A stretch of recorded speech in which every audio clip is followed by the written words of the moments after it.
Right. So good morning, everyone. My name is Vanessa, and I am the Program and Member Experience Manager for the Greater Coachella Valley Chamber of Commerce. Welcome to today's GCV Educates, which is an educational series for business owners, managers, and professionals like yourself. Each educational piece is an hour long. Today's guest speaker is Lisa Napolitano, who is with the Small Business Development Center, and we'll talk about sales and marketing today, what works. As we get started, let's share some housekeeping notes for our audience. Please know that this will be recorded. The people that you will see on the screen will be myself and Lisa. I will step out at some point and give her the time to just shine and to present this PowerPoint to us. Q&A will be available at the end. Please hold your questions or type them in as you think about them. We will give you time to share those questions with us at the end of the presentation. And also, please be aware that I will share with you this recording along with the PowerPoint and contact information of Lisa through a follow-up email. I'd also like to take the time to give a little bit of a background on Lisa.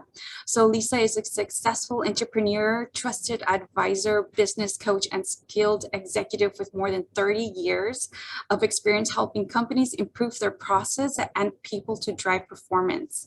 For the past 15 years, she has owned a consulting business that focuses on strategy, sales, and marketing. Her background is diverse, including time in retail management, and as a CEO for a nonprofit industry association, ownership of a Chicago-based restaurant, and operations management of a resort in Northwoods of Minnesota.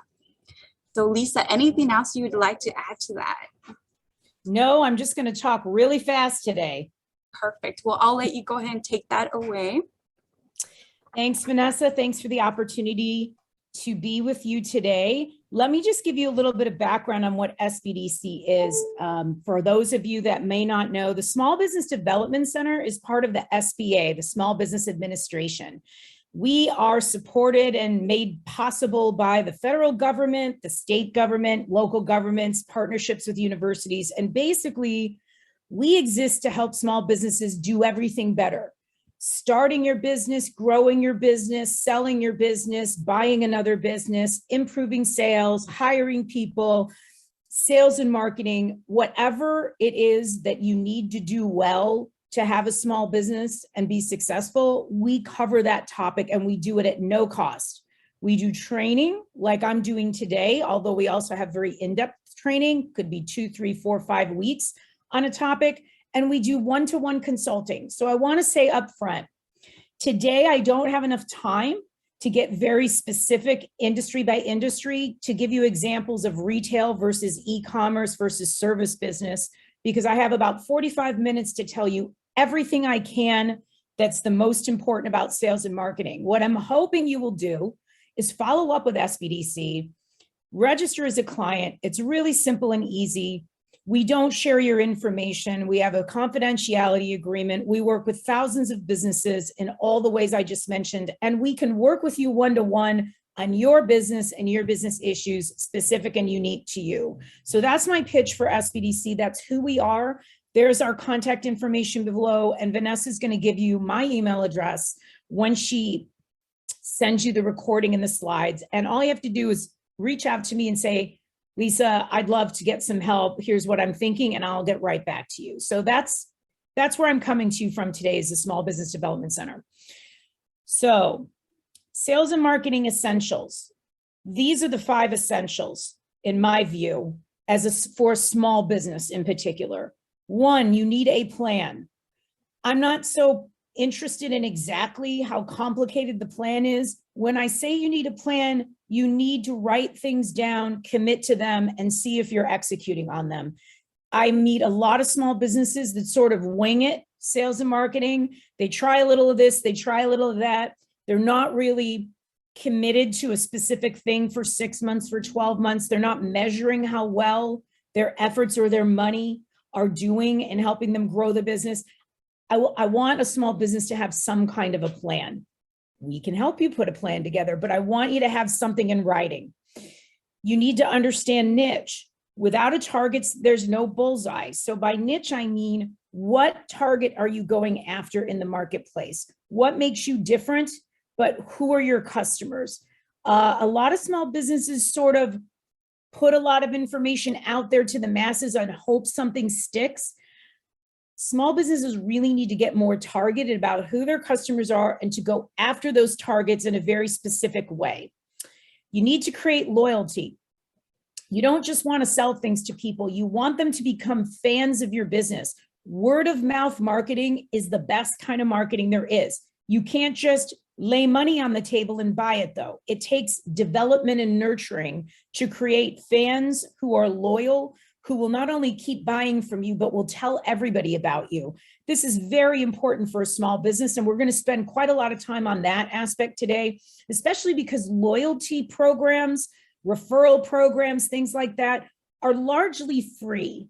There's something that you can put together that fits your business, and you don't have to spend a lot of money. It will take some time and some care, but a loyalty program goes a long way into sort of driving that word of mouth marketing that's so important. You need to stand out. You need to differentiate. You need to explain why you are different, and therefore people should spend their money with you. Not everybody has the cheapest price. Not everybody has all the bells and whistles and features that another competitor might have, but you have to understand what your competitors are doing, what you are doing, and how you are different. We're going to talk a little bit about that later too. And as I was sort of alluding to about differentiation, different from what? Well, other people that sell things you do are competing for people's money. You have to understand your competitors. Oftentimes when I work with small businesses, they don't really know enough about their competitors. When I ask them just some simple questions about what others are doing, what are they charging, what does their service look like? You have to know what you're up against so you can understand how to beat the people you're competing with and differentiate in order to do that. So these are the basic core essentials. I'm going to show you a framework. I actually teach a class about this framework that's about 5 hours, okay? I want to give it to you for the reason that, I'm going to talk about it today a bit, but I want you to have this framework so you can ask yourself, how well am I doing in each of these areas? Collecting leads, converting customers, and creating fans, because basically this is the customer journey from A to Z. Someone becoming aware of you, you engaging with them, getting them to actually transact, give you their money, and then what are you going to do to instill their loyalty to you? Now, some people you are engaging with in your business are in different parts of this journey. You might have a mailing list of people that have never bought anything from you.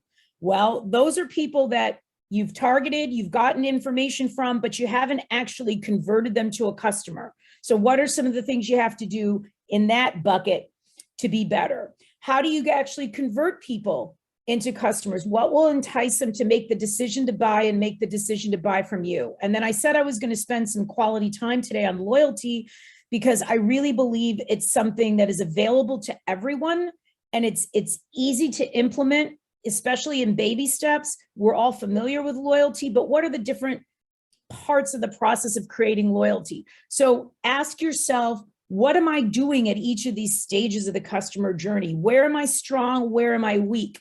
And if you ever want to go deep into this conversation, I teach a class. I think it's coming up in August. I can tell you maybe by the end of the session exactly when it is, or my colleague Maria can put it in the chat since she's on this webinar. But I do teach this class in depth if anybody wanted to go into each one of these 9 areas in depth. So what are some mistakes that small businesses make in the area of collecting leads? Well, the number one biggest mistake is they don't make this a priority. So let's say I'm working with somebody that is at the College of the Desert Street Fair or farmers markets or some type of small selling environment like that. I always ask them, I know that you sell to people, but what about the people that come by and look? Do you ever get their information so that you can follow up with them? How would you go about doing that? And 99 times out of 100, they'll say to me, I have no idea who those people are who are looking.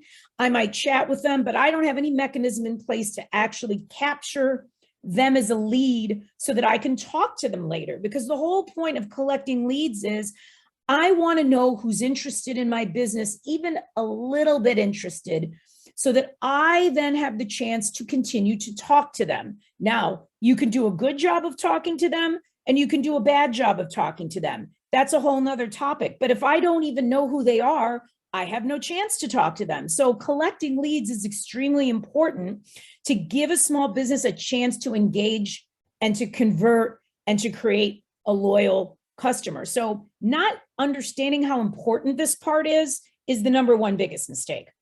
Not understanding your target audience is also a mistake. It's not good to have 1,000 names if 600 of them are people that really are never going to buy from you because they're not the right target. So you're definitely going for quality. You're going for the right kinds of people. Now, frankly, would I take a name versus not having a name? Probably, but I wouldn't want to waste time, and I certainly wouldn't want to waste money going after people that are not my target. Sometimes you don't know if they are your target in the beginning. But if you're smart about how you engage with them, you can learn over time whether, nah, it's not a good target for me, or yeah, that's a good target. I need more leads like that. So not understanding your target audience is one of the mistakes in collecting leads. And we're going to talk about targeting audiences in a minute. Unfocused messaging. So sending the wrong message to the wrong people. So I got a lot of leads, or I have some leads, and maybe I've got a mix of different targets, but I can't really talk to everybody the same way and expect it to stick everywhere. So whenever you do communications on promotions and sales or content marketing or anything, if you're just saying the same thing to everyone all the time, you're missing on an opportunity to target your messaging. Of course, if you don't understand who your targets are, it's kind of hard to target your messaging. So you can see how these kind of flow from one another. But that is a mistake people have in terms of collecting leads, is they're not really messaging to people based on what they're interested in, what kind of customer they're likely to be. And failure to capture is sort of like the example I gave you from the farmer's market. What I had recommended to this woman I work with who's at the farmer's market, I said, okay, well, maybe you don't want to ask people for their email just because they're standing in front of you. That could be awkward. What if you have a little fishbowl, like in the old days when you'd go into a restaurant and there'd be a fishbowl and they'd have a free lunch they'd give away every week, and you put your business card in there and then they pull one once a week. Same concept. Can't you have something at the booth? Maybe you give away something that you know is old inventory you're trying to get rid of, or it could be something nice that maybe cost you $10 or $20 cost to give away. But if you get 10 people to sign up for the giveaway, that's $1 a lead or $2 a lead. That's pretty good. So there's always a way to figure out how to capture a lead. I just want everyone to be aware that they need to be thinking more about this. So those are the common mistakes. Now, I said I was going to talk a little bit more about customer targeting. Who are your customers?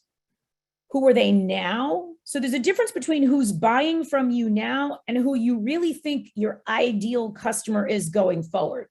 So maybe who's buying from you now is your ideal customer going forward. That's great. But who's buying from you now might not be the real target that you think is a sweet spot for your business, where it's easier to get their money. It's easier to make the argument they should buy from you. So it's important to understand who's buying from you now and what's different about them. But then to add on to that, who are my ideal customers? What do I know about these types of customers? How can I find out more about them? And where are they? Where do they hang out? I'm going to give you an example at the end to bring it together. What matters to these types of customers? What are their issues? What are their needs? What are their pain points? Maybe there's some overlap. You could have 3 different kinds of core customers for your business, and maybe 70% is the same for all 3, but that 30% group by group is slightly different. And it's important to understand how that difference plays out between those groups so that you can create discounts around what they care about, create messaging around what they care about, find them on the internet? What groups are they hanging out in? What do they read? Where are they showing up? So understanding the nuances between one target customer and another target customer, that's something that you're capable of doing without paying people money to do it for you. It takes some thinking. It might take some coaching from it, from an outsider to kind of play off of you, but this is something you're capable of understanding to a greater detail than you understand it now, even if you're already doing this. Let me give an example of the e-commerce bag lady. So one of my clients has an e-commerce business. She created and patented a special silicone, leak-proof, see-through pouch for travel. She's a big traveler. So she was motivated to create this product to put stuff in to travel, not just liquids, but all kinds of things. Okay, so her website, this is how she's selling these items, and she's showing people in all kinds of travel situations on her website. And I said to her, I said, aside from the fact that travel had declined quite a lot, especially when I first met her last year, I said, there's lots of other people that would benefit from these containers that you sell. What about crafting people who've got a million little doodads that they've got to keep straight? What about moms that are organizing stuff for all their kids, whether it's a diaper bag or whether they're a toddler or whether they're going to school or whether they're playing sports, the life cycle of parenting. You could see an application for the products that she had. What about guys in the garage and all their tools and doodads or all their sports stuff? So she was saying, yeah. And I said, well, these are different targets. All of them are trying to organize their stuff in a better way, but they're different kinds of people with different kinds of stuff. So my advice to her was to treat these different categories of people differently. The moms versus the crafters versus the travelers versus the guys, if you will, the stereotypical guy in the garage or basement. And so this led her to figure out a lot of different ways to communicate, different pictures for the website, different advice she could provide about how to take advantage of what she sold. This is what I mean by customer targeting. It's not that 70% about those four groups wasn't similar. It was that difference between them that would allow her to approach how to sell to them differently, how to follow up with them differently, how to market in general differently. So that's what I mean by customer targeting. So capturing leads part. As I said before, if you don't know who these people are, you can't talk to them. So let me give you an example. You have a Facebook page, or let's say you have an Instagram or something like that, or a YouTube, and you get likes, but you don't know who these people are. Now, maybe there's a way to DM them or do some searching on the platform to find out who people are. But just having people see what you're doing, you look at the analytics on your website and you see 200 people looked at my website. I don't know who the 200 people are. I don't know what kind of people they are. I could never go find them again. This is the problem. So you really have to say to yourself, am I prepared to ask in some form or another for people's information? What might I need to do to entice them to do that? Well, look at all your different ways of meeting people and obtaining leads.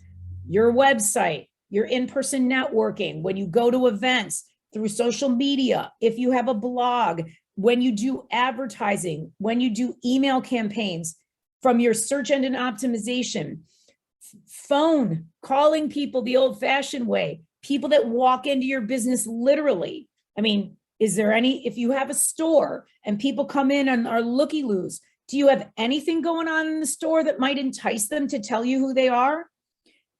So you have to look at all the different ways you come in contact with people. If there's not too many ways you come in contact with people, then you have to ask yourself, how do I increase the ways that I come in contact with people? But you don't want to do that if you're not going to think about how to capture their information so you have the ability to follow up. So whether it's web forms on your email, on your website, I mean, every time I buy something online now, somebody is offering me a discount, not just for my email, but for my mobile phone. Now, granted, I can opt out at any time, so I always take the discount, and I either tolerate the communications or I opt out. But they didn't used to do that. They used to just ask for email. Now they're asking for mobile phones so they can text. That's not a bad idea. I'd actually rather have somebody's cell phone so I could call them or I could text them, but I would try to get both. So you have to ask yourself, how can I get new leads? Can I run a contest?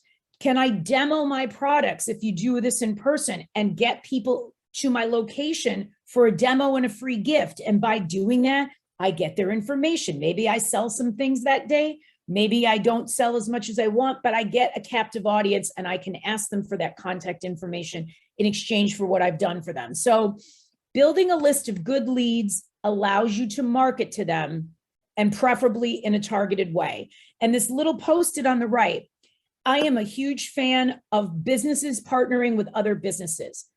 Every time I work with a client, I try to figure out who can they collaborate with, who they don't compete with. So for instance, had a client this week, she sells these crystals. They're very interesting. They can be engraved anyway. She sells them alongside different kinds of organic oils, herbal oils, to do facials, to do acupressure, to do all kinds of things. So we talked about non-competing businesses like spas and salons, like people that are event planners, bridal planners, party planners, who might be looking for a gift or a giveaway at some of these events. She could walk into a non-competing spa that's not doing this already and see if they might want to do a facial using her materials, or give her some retail space. And not to only talk about the sale of the product, but she can promote that salon or spa to her customers, and the salon or spa can promote what she's doing to their customers. This is a very powerful way of marketing. It takes some planning and some research and some thinking, but it's a very smart idea for small businesses. There will always be a compatible, non-competing business where you're located, where this kind of plan can be hatched. So put that in your mind just to marinate on a little bit, but a big believer in partnering between businesses. So converting, I have leads, I have people. Why am I not converting into sales? This is my most blunt slide of the entire PowerPoint, because it has to be, because it's true. Because this is true of a big corporation like Coca-Cola, and it's true of a mom and pop Main Street business. Why don't people ultimately buy from you? Number one, not in any order, by the way, your offer is weak. Doesn't mean your product is not good. Doesn't mean your customer service is not good. It's weak by comparison to the alternatives. So you're not explaining it well, so it's not compelling the way you're putting it out there, what you're doing. Maybe it's not priced properly. Maybe the delivery is too expensive or too lengthy. Maybe the customer service around it is not good enough. If someone's not buying what you're selling over and over and over and over again, one of the main reasons will be because somewhere your offer is weak. Trying to decipher, is it weak and where is it weak? That's work that you need to do as a small business. Always, always, always. That's work that we can help you with. You're targeting the wrong customer. You're going to hear me say that a lot. I get repetitive on it, but this is one of the reasons why you may have names and engage with people, but they never buy from you. They're really not the best fit for what you're doing. That would be the wrong customer. Maybe just your messaging is weak. Maybe the product and the service and everything is really solid, but the way you're talking about it's not good. It's not, the design of your communications isn't good. The words are not good. There's not a compelling call to action that gets people to act. So a lot of times everything's good except the messaging. And that's easier to fix. Always hope that might be one of the weaknesses, because that's easy to fix. Maybe there's something about your sales process that is cumbersome or confusing. Just think of your own shopping habits.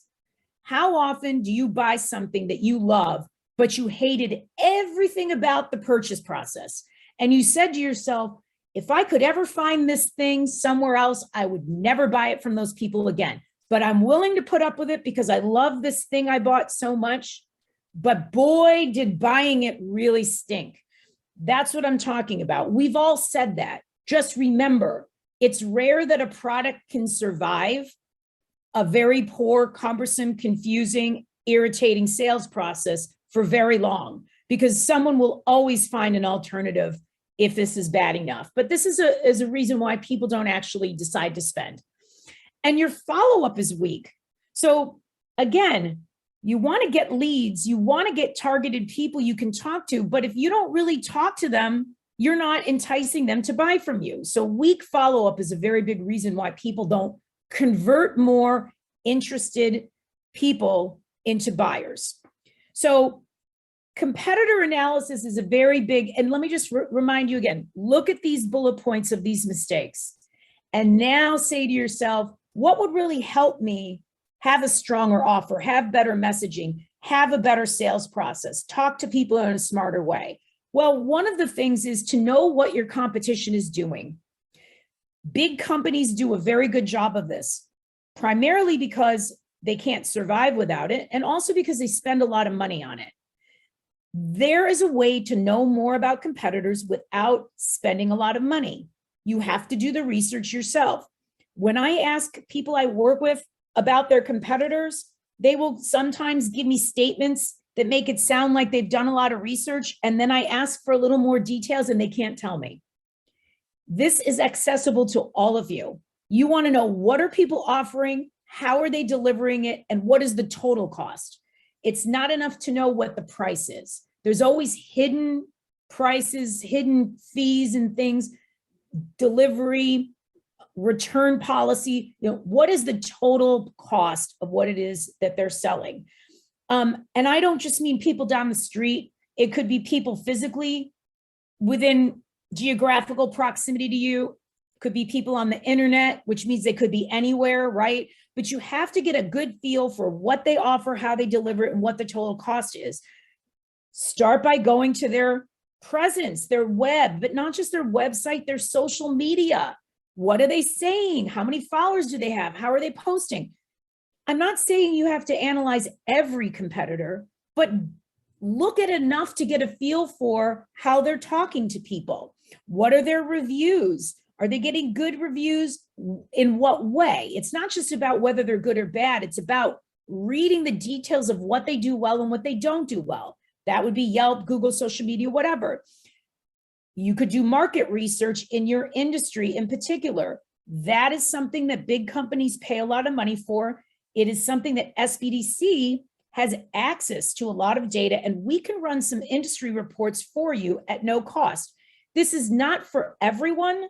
It's certainly available to everyone, but this is something you'd want to talk to one of us, one of the consultants about, to see if there's any kind of market research that might be useful for you to take a look at, to understand the industry you're in and what the competition looks like on an industry level, and also on a more close geographical level, because we can look at that too. By the way, ask customers, who else does this well? I'm not a fan of asking who's not good. It's just so negative. Sometimes they'll tell you anyway, but I like saying, who else does this well? And not just competition. And I'll talk about it in a minute, a little bit later, because I think people don't talk to their customers enough.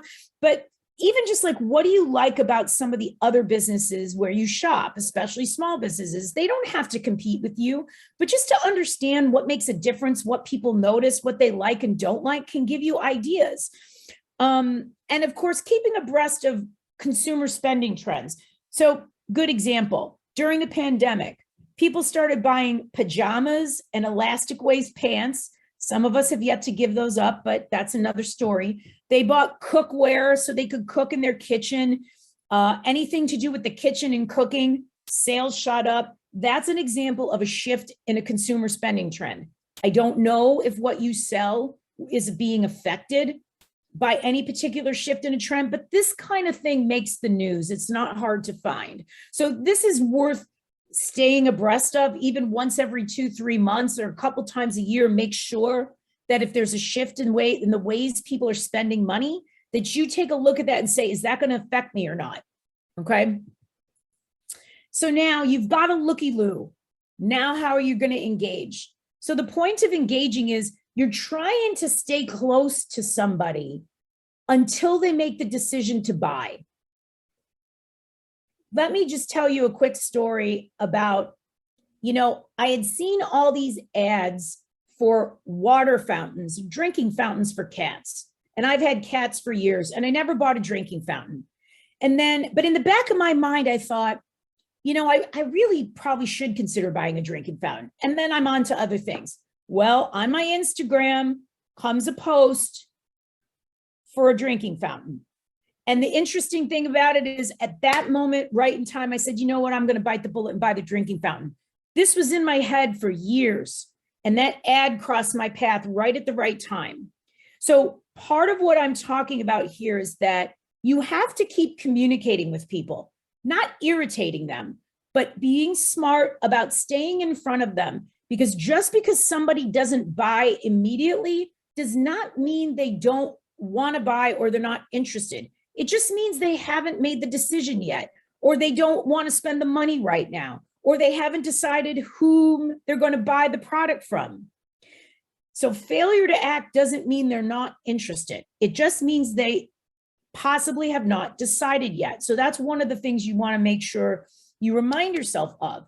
And that's one of the reasons you want to communicate with people, because you're trying to remind them you're there, educate them on why they need or would benefit from what you're selling, what you're doing.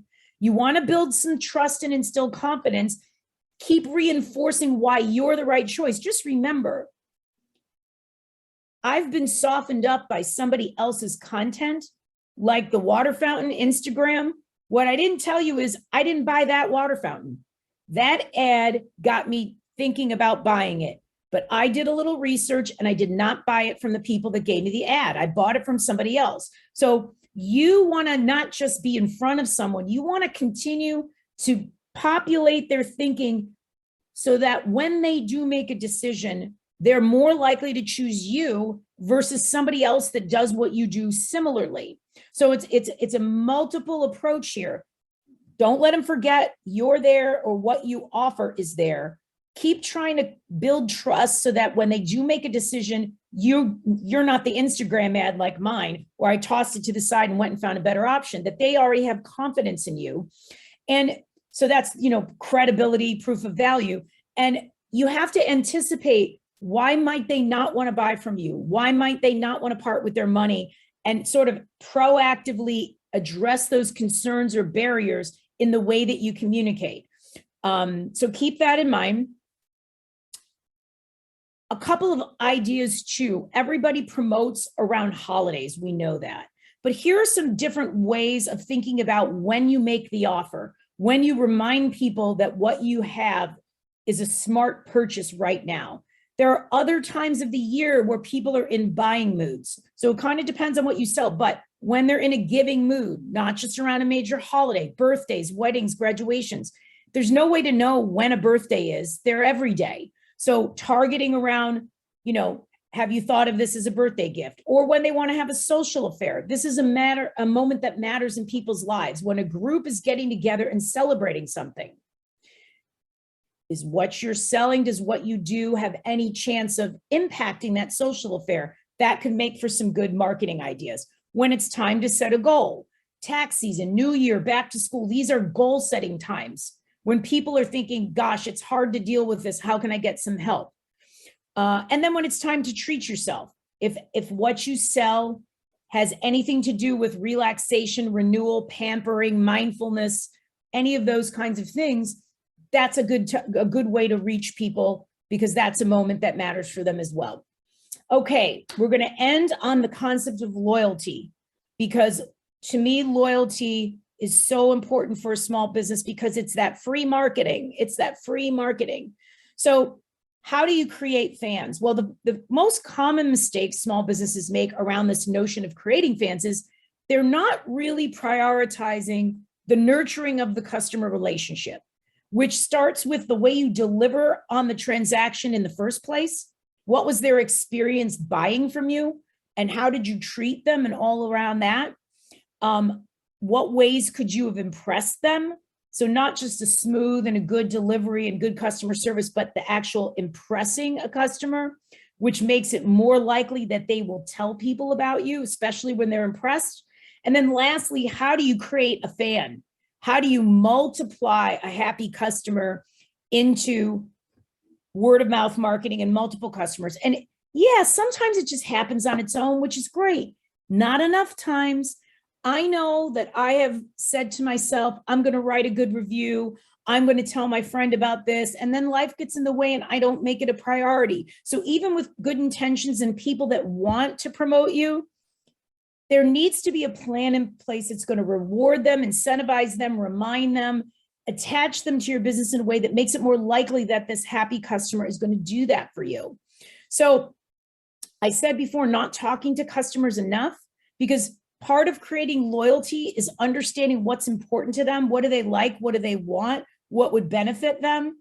So just in general, I find that when you run a small business, you're so busy that I think either as the business owner, maybe you don't have time to talk to customers one-on-one. And I don't even mean surveying. Surveying's okay in some settings, but you know, not a lot of people want to fill out an online survey nowadays, even if their job requires it. So I think good old-fashioned talking to people, and you know, whether they're in your store, they've bought from you before, picking up the phone and talking to them. I mean, it's kind of a throwback. It's kind of nice, and you could learn a lot. Not understanding customers enough to know how to cross-sell, upsell, and add new products and services. So if you've bought X and then you get some new stuff in the store that someone who bought product X should be interested in, that's cross-selling. If someone buys something from you and there's an add-on feature or another item that goes with it to make it better and it costs more, but it has added benefits, that would be an upsell. Finding out what customers wish you carried, wish you had in your store. What would they have loved to buy, but you just didn't have it? I'm amazed at how many small businesses don't ask that question. Being afraid to ask for referrals, being afraid to bother a customer by saying, would you tell people about us? Don't be afraid. There's good ways of doing this, but this is a common mistake a small business will make. Not systematizing your service or training your staff enough. You know, part of creating loyalty and impressing customers so they will talk about you is having really good service, and you're not the only one delivering the service possibly. So how well you train your staff, how well you empower them, how well your processes work is part of this. And not doing enough to minimize detractors. We all know in the online age, sometimes a business really doesn't deserve it and gets one or two angry people and it lives on the internet forever. I like it when I see people address in a professional way somebody who's complained and try to remediate that. Instead of getting irritated and not dealing with it or getting unprofessional, I am shocked by some of what I see that businesses do in response to people who are writing negative things, or that they ignore it altogether, or that they don't say thank you to the people that say nice things. So these would be some of the common mistakes. So this slide is one of the most important because it brings together three elements of driving loyalty and gives you some ideas in each of them. Just remember, it costs more whether you're Coca-Cola or whether you're a small business like on today's call. It costs more to find a new customer than to get repeat sales from an existing customer. You've all heard that. The numbers changed. The last I looked, it was 5 times higher to find a new customer than to get repeat business from an existing customer. Word of mouth is the strongest marketing tool. I don't think any of us would disagree with that. And that's what this is really geared toward, is how do I drive more word of mouth marketing? Think about customer lifetime value. A happy customer that keeps buying from me is worth a lot of money over time. It's not just transaction to transaction. So investing in the nurturing of a customer who's buying from you means they have a total lifetime value that's much greater than the one transaction or even a couple of transactions you can imagine. I'm sure if you ask Nordstrom's what my lifetime value as a customer to them is, since 20 years ago that I've been buying stuff from them, I don't want to even know what the number is. It would make my eyes roll in the back of my head, but that's what I'm talking about. My loyalty to that brand has accumulated into big spending over time. And so that's part of what you're investing your time in, not just the word of mouth marketing that comes from a loyal customer, but the total lifetime value of that customer staying connected to you and to keep buying from you themselves. Talk to customers, I said that. So impressing customers, personalized interaction, handwritten notes, remembering their birthdays, sending them free samples is just a little nice thing to do. Those little special touches, empowering the staff to make good decisions when they interact with customers so that they don't have to run and check for a manager every time they might want to do something nice. Like what is in the power of your staff to do to make the experience good? Help people understand how to leverage their purchase. Really quick example. I don't know if anybody knows those Swedish dishcloths. You know, they're reusable. They're supposed to save a lot of paper towels. You know, they're stiff and then you wet them and they clean. Well, I decided I needed to have some of these. No one needed to convince me. I just needed to find the ones I wanted. So I bought a bunch. And when the box came, there was a card in the box, really nicely designed. And it said 20 ways to use your Swedish dishcloth. And I thought, I don't need anybody to tell me how to use my Swedish dishcloth. I already know how I'm going to use it. But I looked at the card anyway, because I'm a sales and marketing person. And darned if there weren't 8 ways to use my cloth that I had not thought of. So first of all, I'm impressed. I'm impressed that this little company sent me this cute, nicely designed 20 ways to use your Swedish dishcloth. But what do you think I actually did? I went and bought more because now I've decided there are 4 additional ways I'm going to use this thing. And now I'm going to need extra dishcloths. So this is an example of a tip for how to leverage their purchase that's not only helpful, but oftentimes it can get people to buy more. Okay. So you have to just say, what would that be in my business? What would that look like? How would that read? How would I do that? Loyalty programs. We are all part of some loyalty program, whether it's the car wash or it's the Gap. It doesn't matter. Everybody's involved in a loyalty program. None of you are the size of these big companies that can get really complicated with their loyalty programs. I'm not worried about that. I just want you to have one. I want you to have something that is in the category of a loyalty program. Start small, baby steps, grow it over time, be creative, give people multiple ways to rack up points. If they talk about your business on Instagram, give them points. If they share something on Facebook, give them points. If they write a review, give them points. It's not just about what they buy. You want to reward them for talking about you. Have options with rewards. I hate it when I have a loyalty program and they only give me one kind of reward. I like to have options because not all people value the same things. So free items, discounts, early access to things, upgraded services. There's lots of different ways you can let people spend their points. Don't just have only one. And the almighty referral program. Don't be afraid to ask. Reward the advocate and the referred. I like referral programs that give something to the person that referred a friend and give something to the person who got the referral as an incentive. And by the way, you can get creative with this. So if you have a physical store or you're physically somewhere, especially in person, this works. But what if you had an event where you told your existing customers to bring a friend to the event and you showcase some new products or how to use some things? And maybe you had some wine and cheese, which doesn't really cost very much or whatever.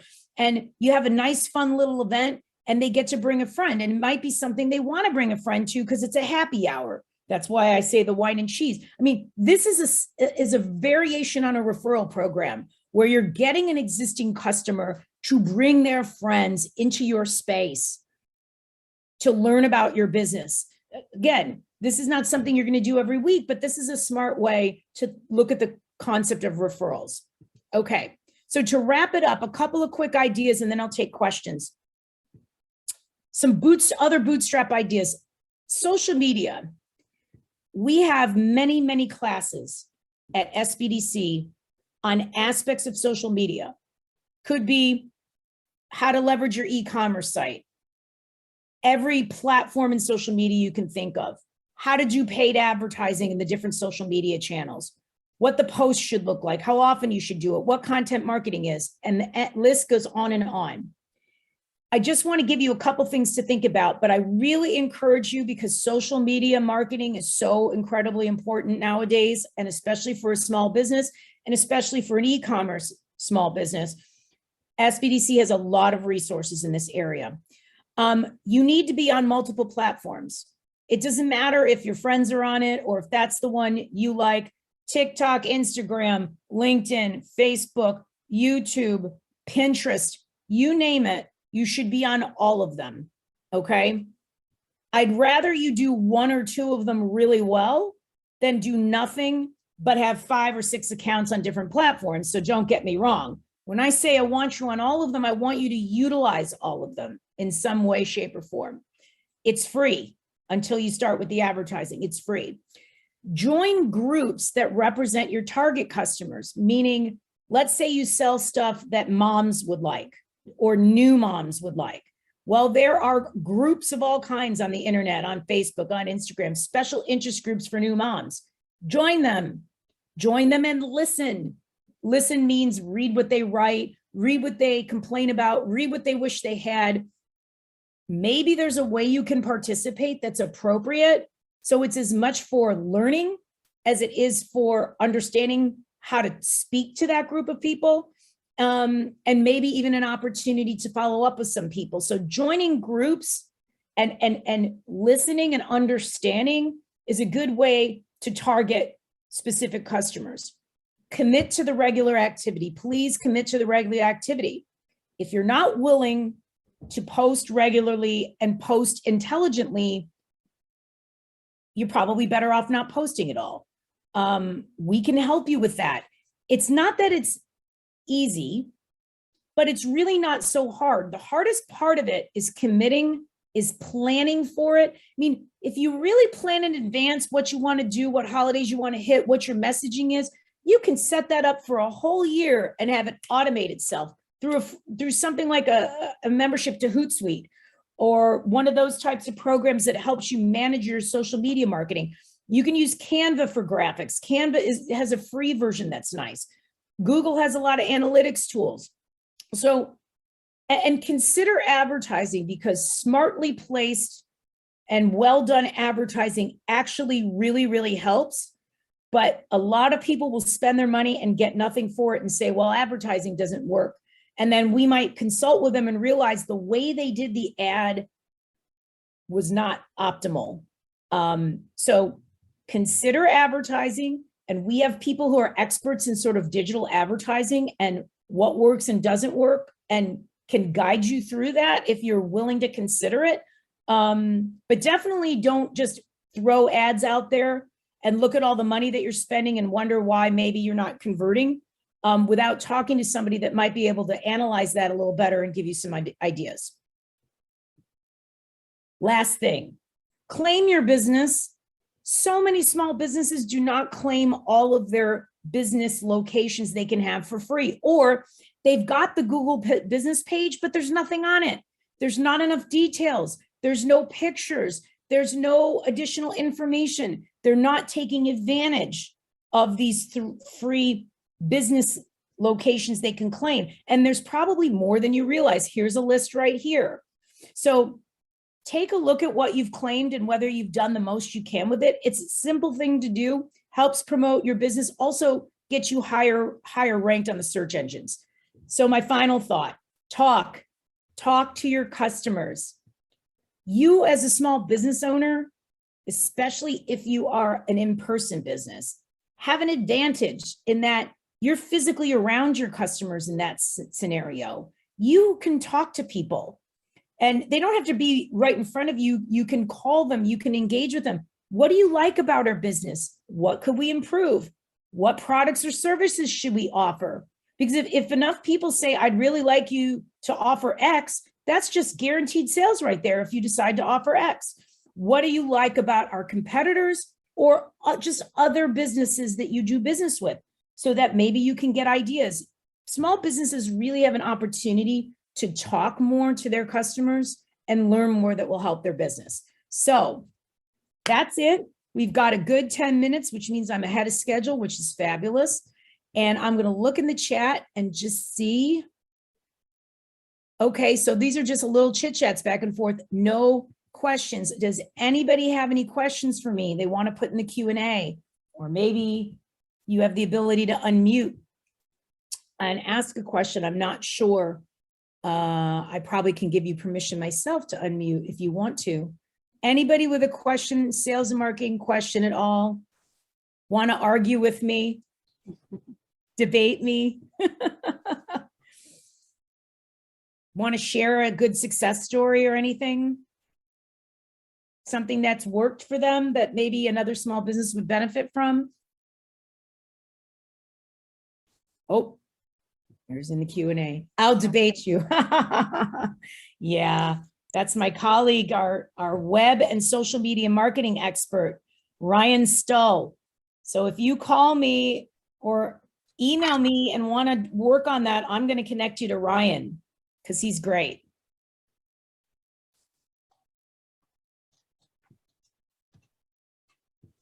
See in the chat. Oh, we've got a realtor on here. Oh, you know, SBDC has quite a handful of realtors who are clients of ours. So maybe that surprises you, maybe not, but we've definitely worked with a lot of realtors. So let's see. Well, just jot down, or you can wait for Vanessa to email it to you, but here's my email in the bottom left of the screen. That is not my phone number. That's our office phone number. But email me and I will get you registered in SBDC and connected to the right staff person who's a good fit for what you need. Obviously, anything I talked about today is something I can help you with, except really the web and digital marketing. You know, my colleague Ryan is better suited to that, but we have all kinds of topics that we deal with. So it doesn't have to just be sales and marketing. When attending an event as a vendor, how would it be best to set a compelling atmosphere as it pertains to talking to customers and hiding the conversation? So I'm assuming when you say hiding the conversation, you're talking about a virtual atmosphere. Aaron, can we let Aaron unmute and ask the question?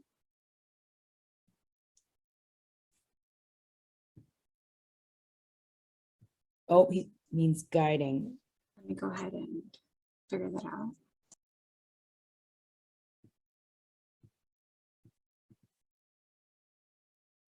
Yeah, I don't know if you're set up for that. So I'm not sure what your business is, Aaron. Oh, there's Hello? Aaron. Yes, hi. Ask Yes, your ma'am. question. Hey, which is as it pertains to being a vendor and attending like a really big event where there's just thousands of people that might be attending that day, in making a difference in setting up your booth or and being able to guide the conversation while they're there, type of thing. If you covered everything really well, so I don't. Yeah. What do you sell, Aaron? Clothing, like Okay. personalized clothing, and like screen printing and Screen like printing. Okay. And are you selling to businesses who might buy volume from you or just individuals? to individuals. Okay. Well, I mean, you have to kind of think about what is there to talk about your item. So it really does start with a display, what you choose to show and how you choose to show it. Well, may I say something else? Yeah. I say that to say this as it pertains to me being discouraged and hearing other people. They're like, well, I'm trying to get myself off of the ground and start selling things. And they're like, well, why do you want people to buy it from you? Because because it's good, like because it's moral and because you want them to support you. And I really got discouraged, like, why would they buy it from you? But you said that earlier, like, people are just waiting for somebody to give their money to, and it might just be you. Yeah, Yeah. I think that's all a matter of messaging in terms of you can display the item of clothing, but that doesn't tell the story in total of what it's like to do business with you. So there's all kinds of things about you, about your attention to detail, about the quality of what you do, about your customer service, about your creativity. I'm just making stuff up that Yes, ma'am. fits with what you're doing, where what you're going to try to do is show off those things and not just the garment. Because of course, if they hate the garment, maybe they're not going to stop at the booth, but you're going to want to do it in such a way that they understand that's not the only kind of thing I can do. So that's why I said, what are you showing? But I think you have to really think of all the things that matter when someone chooses to spend money with somebody. And it's not just the product only. It's all those other things that you probably offer, but have to figure out how to get across. So if that makes sense. Now, I Yes, think ma'am. to take it further, we'd have to talk about it one-on-one and sort of dissect what's in your booth. What do your documents look like? What does your signage look like? Tell me about your processes to try to come up with not just a good message, but a way to communicate it so that someone can see that and will stop. And then once they've stopped, now you've got to take that conversation further and talk about other things that aren't self-evident in the booth. So hopefully that gives you a little bit to go on, but probably Yes, would ma'am. benefit from one-on-one. That was perfect. Okay. And I'll reach out to you at this email. Sure. Yep. Lisa. Thanks, Miss Lisa. You're welcome. Yes, ma'am. Anybody else want to ask a question? This is perfect timing to ask all the questions. If no, I was going to ask you actually, Lisa, for those who don't know or are not familiar with the Small Business Development Center, what is the next step after reaching out to you for a one-on-one? So what will happen is, because people on the call now know me and have been introduced to me, they can just email me and I can get things set up and get people registered because it's pretty straightforward. You can also call the phone number and then register for what's called an intake appointment, where one of our intake team will talk to you for 30 minutes and get a sense of what's going on and what would you like help with. And then they will assign you to a consultant that they think is a good fit. Everyone on this call cares about sales and marketing enough to be on this call. Doesn't mean that's the only thing you might want to talk about. And if I'm not the best fit, I can also direct you to a different person. So it's up to you. You can call the 800 number or you can just email me directly. Especially if you want to work with me, I'd say just email me directly because I can get you registered pretty quickly. But the normal way of doing it would be to call into the Small Business Development Center, talk to one of our team for 15, 20 minutes, and they will then make an assignment to a particular consultant, either way. And then that doesn't mean you only work with that consultant forever.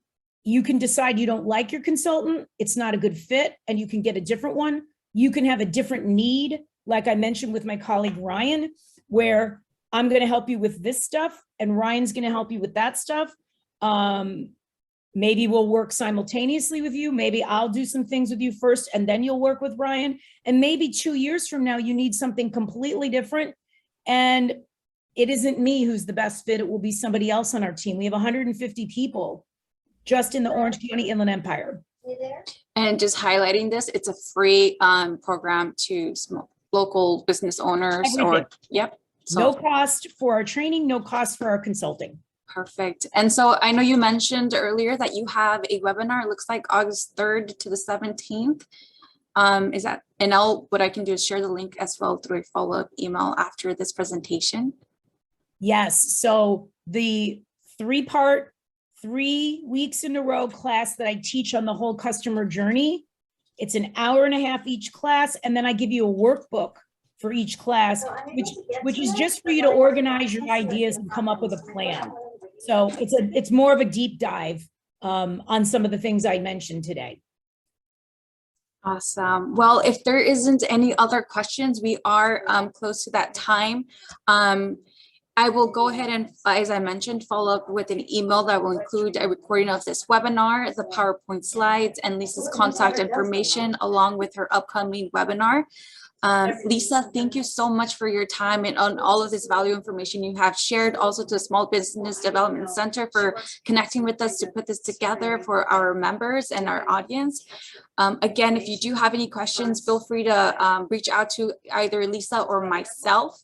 And we look forward to hearing from you soon. Thank you, Lisa. Thanks very much, everybody. Bye-bye. Have a nice day. Thank you.